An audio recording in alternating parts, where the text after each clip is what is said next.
నాటుకోడి కర్రీ లేకపోతే సంక్రాంతి పండుగ పూర్తవ్వలేనట్టే. Hi guys, welcome to Sindhu vlogs. నాటుకోడి అంటే ఇష్టం లేని వాళ్ళు ఎవరుంటారు? ఈ సంక్రాంతికి ఒకసారి ఇలా ట్రై చేయండి, కర్రీ సూపర్ ఉంటుంది.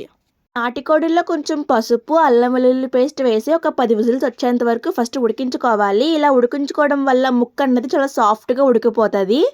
పీస్ ఉడకదు అనే భయం ఉండదు. ఇలా ఒకసారి ట్రై చేయండి మీరు. దాని తర్వాత అదే కుక్కర్లో 2 ఉల్లిపాయలు, ఒక టమాటో, 2 పచ్చిమిర్చి, కొంచెం కరివేపాకు వేసి బాగా ఫ్రై చేసుకోవాలి. మీకు చూపిస్తున్న ఈ స్పైసెస్ అన్నీ కూడా ఫైన్ పేస్ట్గా చేసుకుని ఒక 2 స్పూన్స్ వేసుకోవాలి. 4 టీ స్పూన్స్ కారం ఎక్కువ వేసుకుంటే కూర అదిరిపోతుంది.